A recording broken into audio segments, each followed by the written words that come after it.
കൃപാസനം പ്രസാദവരം മാതാവിൻ്റെ മധ്യസ്ഥതയിൽ ഈശോയുടെ കരുണയിൽ എനിക്കും എൻ്റെ കുടുംബത്തിനും ലഭിച്ച അനുഗ്രഹങ്ങൾക്ക് നന്ദി പറഞ്ഞുകൊണ്ട് യേശുനാമത്തെ ഞാൻ മഹത്വപ്പെടുത്തുന്നു. എൻ്റെ പേര് ഹിമ. ഞാൻ തൃശ്ശൂരിൽ നിന്നാണ് വരുന്നത്. ഞാൻ ആദ്യമായി ഓൺലൈൻ ഉടമ്പടി ആണ് എടുത്തത്. 2019 ഓഗസ്റ്റ് 3-ാം തീയതിയാണ് ഞാൻ ആദ്യമായി ഉടമ്പടി എടുക്കുന്നത്.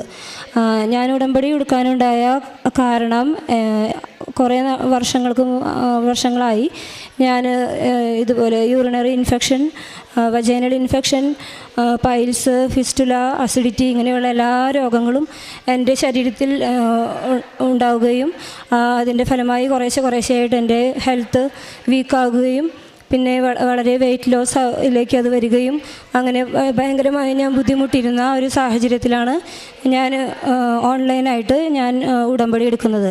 ഓൺലൈനായിട്ട് ഉടമ്പടി എടുക്കാനുണ്ടായ കാരണം ഞങ്ങൾ എല്ലാവരും കുവൈറ്റിലാണ് താമസിക്കുന്നത്.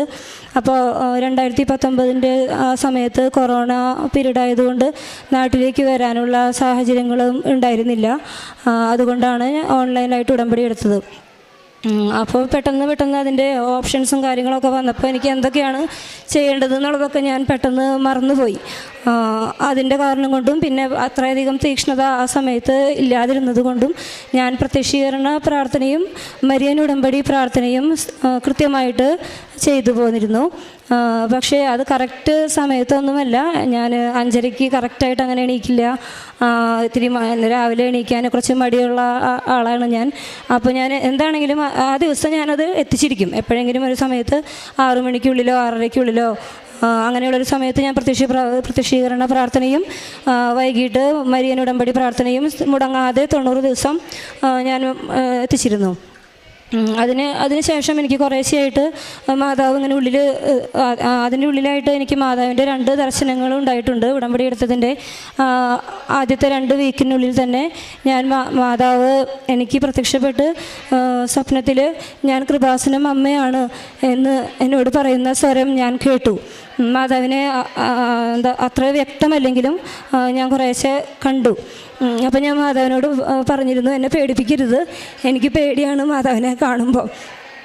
കാരണം ആദ്യമായിട്ടാണല്ലോ ഞാൻ മാതാവിനെ കാണുന്നത്. അതുകൊണ്ട് മാതാവ് ഉണ്ടെന്ന് എനിക്കറിയാം. എന്നാൽ ഇത്തിരി ഒരു ചെറുതായിട്ടുള്ളൊരു ഫീലിംഗ് പോലെ എനിക്ക് മനസ്സിലായി മാതാവ് എൻ്റെ കൂടെ ഉണ്ടെന്ന്.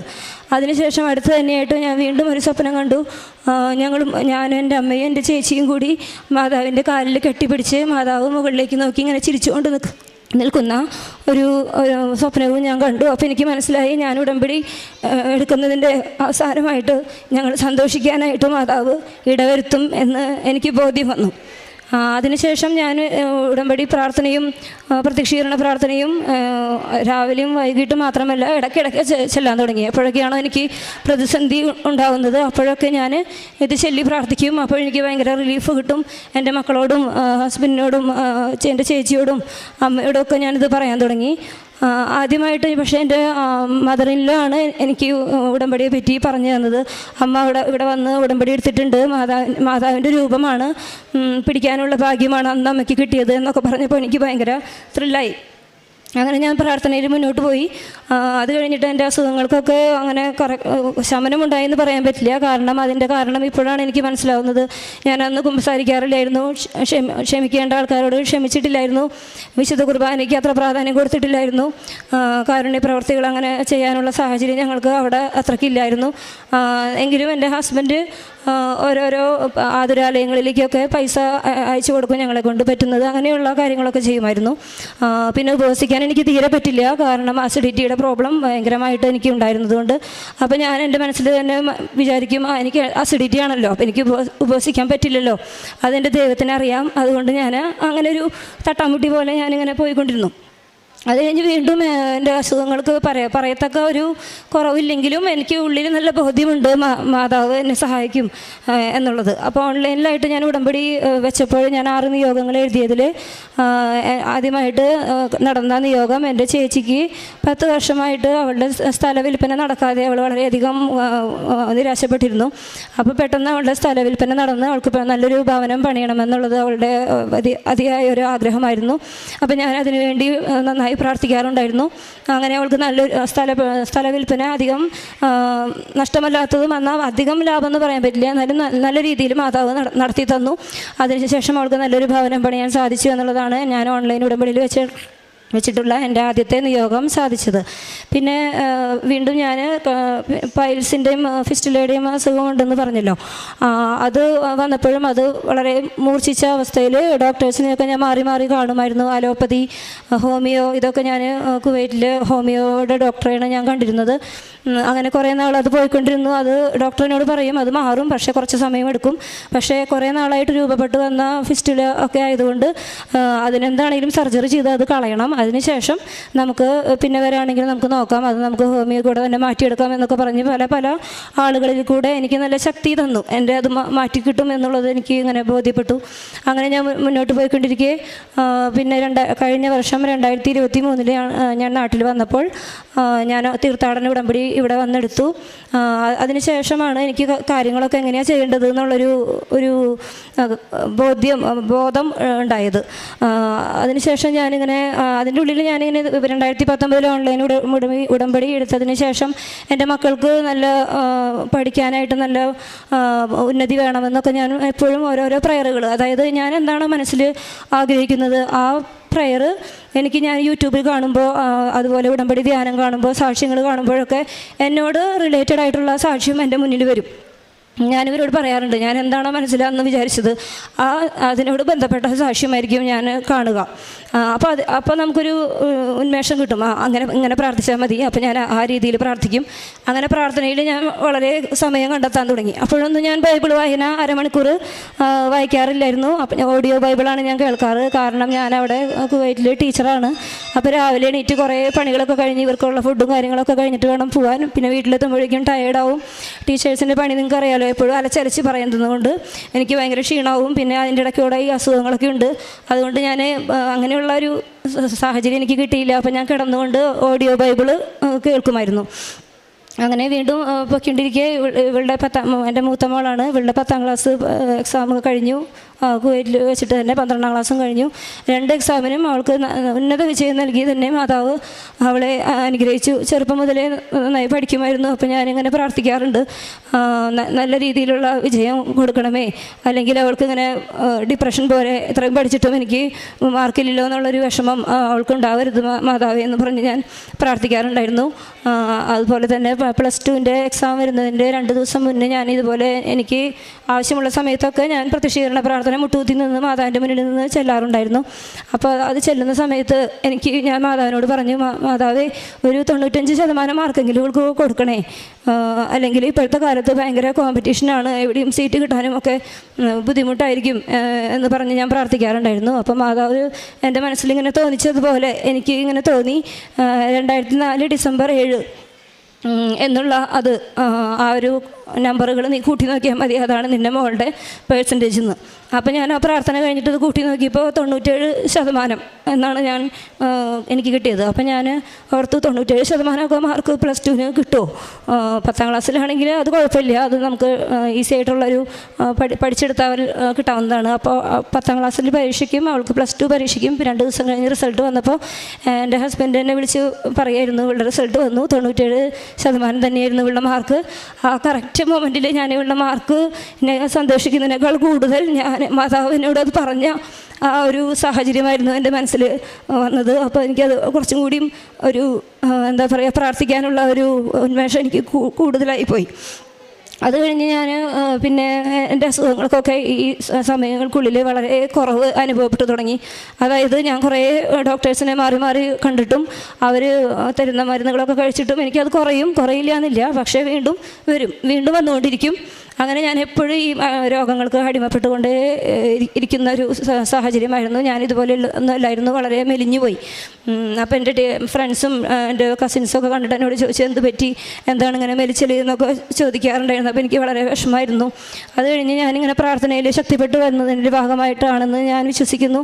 എൻ്റെ കൂടെ ജോലി ചെയ്യുന്ന ഒരു ടീച്ചർ വഴിയായിട്ട് തന്നെ ഞാൻ ഒരു വളരെ സിമ്പിളായിട്ടുള്ളൊരു മെത്തേഡിൽ കൂടെ കുറച്ച് വൈറ്റമിൻസും പ്രോട്ടീൻസും മിനറൽസ് അങ്ങനെയുള്ള സപ്ലിമെൻറ്റ്സ് എടുത്തതിലൂടെ ഇമ്മ്യൂണിറ്റി ബൂസ്റ്ററൊക്കെ കഴിച്ചതിലൂടെ എൻ്റെ ആരോഗ്യം മെച്ചപ്പെട്ടു വന്നു. അങ്ങനെ ഞാനിപ്പോൾ യൂറിനറി ഇൻഫെക്ഷനൊന്നും എനിക്ക് വരാറില്ല. കുറേ മാസങ്ങളായിട്ട് എനിക്കിപ്പോൾ യൂറിനറി ഇൻഫെക്ഷൻ ഇല്ല. എൻ്റെ വജൈനൽ ഇൻഫെക്ഷൻ കംപ്ലീറ്റായിട്ട് മാറി. അതുപോലെ മറ്റസുഖങ്ങളൊക്കെ ഒരു 80% എനിക്ക് കുറവായി കിട്ടി. ബാക്കിയുള്ളതും എൻ്റെ സ്വഭാവം വിശുദ്ധിക്ക് വേണ്ടി ദൈവം എന്നെ നല്ല രീതിയിലേക്ക് കൊണ്ടുവരാൻ വേണ്ടിയിട്ട് അത് മാറ്റി വെച്ചിരിക്കുകയാണെന്ന് ഞാൻ ഉറച്ച് വിശ്വസിക്കുന്നു. ഞാൻ എന്ന് എൻ്റെ ശത്രുക്കളോടോ അല്ലെങ്കിൽ എൻ്റെ മനസ്സിൽ ആരോടെങ്കിലും വിരോധമുണ്ടെങ്കിൽ അത് ക്ഷമിക്കുന്ന ആ സമയത്ത് എന്ന് എനിക്ക് വിശുദ്ധി വരുന്നു, അത് കംപ്ലീറ്റായിട്ടും മാറും എന്ന് തന്നെ ഞാൻ വിശ്വസിക്കുന്നു. അതുപോലെ ഇവിടെ ഞാൻ സാക്ഷ്യം പറയാനായിട്ട് വരാനുണ്ടായ കാരണം തന്നെ എൻ്റെ മോളുടെ അഡ്മിഷനാണ്. +2 കഴിഞ്ഞിട്ട് ഇവൾക്ക് ഇവിടെ ചേർത്തുമെന്നുള്ളതിൽ ഞങ്ങൾക്ക് ഭയങ്കര ടെൻഷനായിരുന്നു. കാരണം ഇവൾ നല്ലോണം ഡ്രോയിങ്ങൊക്കെ ചെയ്യുന്ന കുട്ടിയാണ്. അപ്പോൾ സാധാരണ ബിടെക്കിന് ചേരാനായിരുന്നു ഇവളുടെ ആഗ്രഹം. അപ്പോൾ ബിടെക്കിന് തന്നെ ഡ്രോയിങ്ങിനോട് റിലേറ്റഡ് ആയിട്ടുള്ള എന്ത് ബിടെക്കാണ് ഉണ്ടായിരിക്കുക. അതുകൊണ്ട് എനിക്കത്ര എന്ത് കോഴ്സാണ് എടുക്കുക എന്നുള്ളതിനെ പറ്റി ഭയങ്കര ഒരു കൺഫ്യൂഷനൊക്കെ വന്ന് ഞാൻ മാതാവിനോട് നിരന്തരം പ്രാർത്ഥിച്ചുകൊണ്ടിരുന്നു. ആ സമയത്ത് കുവൈറ്റിലെ അഖണ്ഡ ജപമാലയിൽ ഞാൻ ഒരു ഗ്രൂപ്പിൽ ഞാൻ ആഡായി. അങ്ങനെ ഞാൻ അവിടുത്തെ പ്രാർത്ഥനകളിൽ 2 പ്രാവശ്യം ഓഫ്ലൈനായിട്ടും ബാക്കി എന്നെക്കൊണ്ട് പറ്റാവുന്ന സമയത്ത് ഞാനും എൻ്റെ കുടുംബവും അഖണ്ഡ ജപമാലയിൽ പ്രാർത്ഥിച്ചതിൻ്റെ ഫലമായിട്ട് ഞാൻ ജപമാല ചെല്ലാൻ ഭയങ്കര മടിയുള്ള ആളായിരുന്നു. ബൈബിൾ വായിക്കാനും മടിയായിരുന്നു. ഓഡിയോ ബൈബിളായിരുന്നു കേട്ടുകൊണ്ടിരുന്നതെന്ന് പറഞ്ഞല്ലോ. അപ്പോൾ അതിനുശേഷം ഈ അഖണ്ഡ ജപമാലയിൽ പങ്കുകൂടിയതിന് ശേഷമാണ് എനിക്ക് പെട്ടെന്നുള്ള അനുഗ്രഹങ്ങൾ എൻ്റെ ജീവിതത്തിൽ വരാൻ തുടങ്ങിയത്. അതുകൊണ്ട് ഞാൻ എല്ലാവരോടും പറയുന്നു, എന്ത് കാര്യമുണ്ടെങ്കിലും നമ്മൾ ജപമാലയിൽ കൂടെ മാതാവിനെ സമർപ്പിച്ച് പ്രാർത്ഥിച്ചു കഴിഞ്ഞാൽ നമ്മുടെ കാര്യങ്ങൾ, നമ്മുടെ മനസ്സും ശുദ്ധിയാക്കുന്നതിൻ്റെ ഭാഗമായിട്ട് നമുക്ക് അനുഗ്രഹങ്ങൾ വരുമെന്ന് ഞാൻ ഉറപ്പിച്ച് പറയുന്നു. അപ്പോൾ അതിനുശേഷം ഇവളുടെ അഡ്മിഷൻ്റെ കാര്യത്തിൽ ഞങ്ങൾക്കൊരു തീരുമാനമായി. അങ്ങനെ ഞങ്ങൾ പല എൻട്രൻസ് എക്സാമുകളും അവൾ എഴുതിയിരുന്നു. അങ്ങനെ ഒരു എൻട്രൻസ് എക്സാം എഴുതിയതിൻ്റെ റാങ്കിൻ്റെ അടിസ്ഥാനത്തിൽ ഞങ്ങൾ നോക്കിയപ്പോൾ അതിൽ മെറിറ്റിൽ ഞങ്ങൾ ആഗ്രഹിച്ച ആ കോഴ്സ് കിട്ടാനായിട്ടുള്ള ഒരു സാധ്യതയും ഞങ്ങൾക്ക് ഇല്ലയെന്ന് ഉറപ്പായി. അപ്പോൾ ഞങ്ങൾ വെറുതെ അപ്പോഴും ഞാനിങ്ങനെ പ്രാർത്ഥിച്ചുകൊണ്ടിരിക്കും. അപ്പോൾ എനിക്ക് നമ്മുടെ മനസ്സിലിങ്ങനെ തോന്നിക്കും അങ്ങനെ എന്തൊക്കെയാണ് ചെയ്യേണ്ടതെന്ന്. അപ്പോൾ ഞാനിങ്ങനെ ഹസ്ബൻഡിനോട് പറഞ്ഞു, നമുക്ക് ആ ഇൻസ്റ്റിറ്റ്യൂട്ടിലേക്ക് വിളിച്ച് ചോദിച്ചിട്ട് നമുക്കിങ്ങനെ നമ്മൾ പുറത്താണല്ലോ, അപ്പോൾ നമുക്ക് NRI കോട്ടയിൽ അപേക്ഷിക്കാനുള്ള എന്തെങ്കിലും അവസരമുണ്ടോ എന്ന് വിളിച്ച് ചോദിക്കാൻ പറഞ്ഞിട്ട് അദ്ദേഹം വിളിച്ച് ചോദിച്ചു. അപ്പോൾ അവർ പറഞ്ഞു, കഴിഞ്ഞ വർഷം വരെ ഇങ്ങനെ ഒരു കോട്ട ഈ ഒരു കോഴ്സിന് ഇല്ലായിരുന്നു, പക്ഷേ ഈ വർഷം 2 സീറ്റ് ഉണ്ടെന്ന് പറഞ്ഞു. അപ്പോൾ ശരിക്കും എനിക്ക് മാതാവ് എൻ്റെ മോൾക്ക് വേണ്ടിയിട്ട് എൻ്റെ പ്രാർത്ഥനയുടെ ഫലമായിട്ട് തന്നെ മാതാവ് എന്നോട് മാതാവിൻ്റെ മധ്യസ്ഥതയാൽ ഈശോ എന്നോട് സംസാരിക്കുന്നതാണെന്ന് എനിക്ക് വ്യക്തമായി. അങ്ങനെ ഇവൾക്ക് ഞങ്ങൾ വിചാരിച്ച വളരെ ഇഷ്ടപ്പെട്ട കോഴ്സിന് തന്നെ അഡ്മിഷൻ ലഭിക്കാൻ ദൈവം ഇടവരുത്തി. അത് കിട്ടിയപ്പോൾ ഞങ്ങൾക്കുണ്ടായ സന്തോഷം പറഞ്ഞറിയിക്കാൻ വയ്യായിരുന്നു. അത്രയും ഇഷ്ടപ്പെട്ട ഒരു കോഴ്സിന് ഞങ്ങൾ അഡ്മിഷൻ എടുത്തു. ഹസ്ബൻഡും മോളുമാണ് ഇങ്ങോട്ട് ആദ്യമായിട്ട് വന്നത്. അപ്പോൾ ആ സമയത്ത് ഞങ്ങൾ വിചാരിച്ചിരുന്നത് ഞങ്ങൾക്ക് വരാൻ പറ്റില്ല, കുറേ ചിലവുകളൊക്കെ ആയിരിക്കുമല്ലോ, അങ്ങോട്ടും ഇങ്ങോട്ടൊക്കെ കുറേ പ്രാവശ്യം പോയി പാസ്പോർട്ട് പുതുക്കാനായിട്ട് വീണ്ടും വന്നു, വീണ്ടും തിരിച്ചു പോകണം, അങ്ങനെയുള്ള സാമ്പത്തിക ബുദ്ധിമുട്ടുകളൊക്കെ വന്നപ്പോൾ ഞാനും എൻ്റെ ചെറിയ മോൾക്കും വരാൻ പറ്റില്ല എന്നാണ് ഞങ്ങൾ വിചാരിച്ചിരുന്നത്. പക്ഷേ ഞാനിതുപോലെ തന്നെ അഖണ്ഡ ജപമാലയിൽ ഈ നിയോഗം വെച്ച് പ്രാർത്ഥിച്ചതിൻ്റെ ഫലമായിട്ട് കുടുംബ പ്രാർത്ഥന കഴിഞ്ഞ് അതുവരെ ഞങ്ങൾ നോക്കിയപ്പോൾ ഒരു ഓഫർ ടിക്കറ്റും ഇല്ലായിരുന്നു. കുടുംബ പ്രാർത്ഥന കഴിഞ്ഞ് ഞങ്ങൾ 4 പേരും കൂടി ലാപ്ടോപ്പൊക്കെ തുറന്ന് വെച്ച് നോക്കിയപ്പോൾ വളരെ തുച്ഛമായ ഒരു ടിക്കറ്റ്, ഒരു ഫ്ലൈറ്റ് ഞങ്ങൾക്ക് കാണാൻ സാധിച്ചു. അങ്ങനെ ആ ടിക്കറ്റ് ബുക്ക് ചെയ്തിട്ടാണ് ഞാനിപ്പോൾ ഇവിടെ വന്നിരിക്കുന്നത്. അതെന്നെ മാതാവ് ഇവിടെ കൊണ്ടുവന്ന് സാക്ഷ്യം പറയാൻ വേണ്ടിയിട്ടാണ് എന്നെ കൊണ്ടുവന്നത് എന്ന് ഞാൻ വിശ്വസിക്കുന്നു. പിന്നെ പാസ്പോർട്ടിൻ്റെ കാര്യത്തിലാണെങ്കിലും വളരെ അതിശയകരമായിട്ട് സാധാരണ പാസ്പോർട്ട് പുതുക്കാനൊക്കെ നമ്മൾ കൊടുത്തു കഴിഞ്ഞാൽ 1 മാസമൊക്കെ എടുത്തിട്ടാണ് പാസ്പോർട്ടിൻ്റെ കാര്യങ്ങളൊക്കെ പുതുക്കലൊക്കെ ആക്കി കിട്ടാറുള്ളൂ എന്നാണ് അവിടെയുള്ളവർ പറഞ്ഞിരുന്നത്. പക്ഷേ ഇവളുടെ പാസ്പോർട്ടിന് ഞങ്ങൾ അപ്ലൈ ചെയ്തു. നെക്സ്റ്റ് ഡേ തന്നെ ഞങ്ങൾക്ക് പാസ്പോർട്ട് കിട്ടി. അപ്പോൾ എല്ലാവരും ചോദിച്ചത് എങ്ങനെയാണ് നെക്സ്റ്റ് ഡേ തന്നെ പാസ്പോർട്ട് കിട്ടിയതെന്ന് ചോദിച്ചു. പക്ഷേ അതിനുള്ള സാഹചര്യങ്ങളും അതിനുള്ള ആൾക്കാരെയൊക്കെ മാതാവ് അറേഞ്ച് ചെയ്ത് ഹസ്ബൻഡിന് പരിചയമുള്ള ഒരാൾ വഴിയായിട്ടും എങ്ങനെയൊക്കെയോ ഞാൻ അറിഞ്ഞു. പിറ്റേ ദിവസം തന്നെ അവൾക്ക് പാസ്പോർട്ട് കിട്ടി. അവളുടെ കാര്യങ്ങളും തടസ്സങ്ങളൊക്കെ മാറി എപ്പോൾ വേണമെങ്കിലും അവൾക്ക് അഡ്മിഷന് അവർ വിളിക്കുമ്പോൾ പോകാനായിട്ട് ഇവൾ റെഡി ആയിട്ട് ഇരിക്കുകയായിരുന്നു. അങ്ങനെ കുഞ്ഞു ഞങ്ങളുടെ മനസ്സിന് അത് വളരെ സന്തോഷമുള്ള കാര്യമാണ്. എനിക്കറിയില്ല അത് നിങ്ങൾക്ക് എത്രത്തോളം ഫീൽ ചെയ്യുമെന്ന്. എൻ്റെ അനുഭവത്തിൽ അഖണ്ഡ ജപമാലയിൽ ഞാൻ പങ്കുചേർന്നതിന് ശേഷമാണ് എനിക്ക് എങ്ങനെ പ്രാർത്ഥിക്കണം, എങ്ങനെ ജീവിതത്തിൽ മുന്നോട്ട് പോകണം എന്നുള്ള ഒരു തീക്ഷ്ണ ആഗ്രഹം, അതായത് ആ ഒരു വഴി എങ്ങോട്ടാണ് നമ്മൾ പോകേണ്ടത് എന്നുള്ളത് ദൈവം വ്യക്തമാക്കി തന്നതെന്നാണ് എൻ്റെ ഒരു ഉറച്ച വിശ്വാസം. അതുകൊണ്ട് അഖണ്ഡ ജപമാലയിൽ നിങ്ങൾക്ക് എപ്പോഴെങ്കിലും പങ്കെടുക്കാൻ അവസരം വരികയാണെങ്കിലും നിങ്ങൾ ആരും മിസ്സാക്കരുത്. അതിൽ നിന്നൂടെ നമുക്ക് വളരെയേറെ അനുഗ്രഹങ്ങൾ മാതാവ് നൽകും. പിന്നെ കാരുണ്യ പ്രവൃത്തികളായിട്ട് ഞങ്ങൾ ചെയ്തത്, കഴിഞ്ഞ വർഷം ഞങ്ങൾ ഉടമ്പടി എടുത്തല്ലോ, അതിനുശേഷം ഞങ്ങളുടെ വീടിൻ്റെ അടുത്തുള്ള ഒരു അനാഥശാലയിൽ അങ്ങനെ വയസ്സായിട്ടുള്ള അമ്മമാരും താമസിക്കുന്ന സ്ഥലത്ത് പോയിട്ട് ഞങ്ങൾ അവിടെ കുറച്ച് സമയം തൈലും ഉപ്പും തേനും ഒക്കെ കൊണ്ടുപോയി അവർക്ക് കൊടുക്കുകയും അവരുടെ കൂടെ കുറച്ച് നേരം സമയം ചെലവഴിക്കുകയും ഞങ്ങളെ കൊണ്ടാവുന്ന വിധത്തിൽ അവരെ സഹായിക്കുകയും, അതുകൂടാതെ അതിന് മുന്നേ തന്നെ ഹസ്ബൻഡ് ഇങ്ങനെ നന്നായി ഉപവസിക്കുന്ന ആളൊക്കെയാണ്. അത് കണ്ടിട്ടാണ് ഞാനും കുറേശ്ശെ ഉപവാസമൊക്കെ സ്റ്റാർട്ട് ചെയ്തത്. അങ്ങനെ ആ സമയത്തും ഹസ്ബൻഡ് ഇങ്ങനെ ഓരോരുത്തർക്കൊക്കെ ഇങ്ങനെ പറ്റാവുന്ന സഹായങ്ങൾ ചെയ്തു കൊടുക്കും. ഞങ്ങൾ എവിടേക്കെങ്കിലും ഹോട്ടലിലൊക്കെ പോയി ഭക്ഷണം കഴിക്കാനാണെങ്കിലും ഒരു എക്സ്ട്രാ ഒരു പാഴ്സൽ മേടിച്ച് കൊണ്ടുവന്നിട്ട് അവിടെ അടുത്തിരിക്കുന്ന ആൾക്കാർക്കൊക്കെ ഞങ്ങൾ കൊടുക്കാറുണ്ട്. പിന്നെ പത്രം വിതരണം ചെയ്യാറുണ്ട്. പത്രം വിതരണം ചെയ്യുന്ന സമയത്ത് ആദ്യം ഭയങ്കര മടിയൊക്കെ ആയിരുന്നു. പിന്നെ മടി മാറ്റാനൊക്കെ ഞങ്ങൾ പ്രാർത്ഥിച്ച്, പിന്നെ എൻ്റെ ജോലി സ്ഥലത്തും ഹസ്ബൻഡിൻ്റെ ജോലി സ്ഥലത്തും മക്കളുടെ ചില കൂട്ടുകാർക്കും പിന്നെ ഞങ്ങളുടെ അയൽവാസികൾക്കും അങ്ങനെയൊക്കെ കൊടുക്കാറുണ്ട് ഞങ്ങൾ.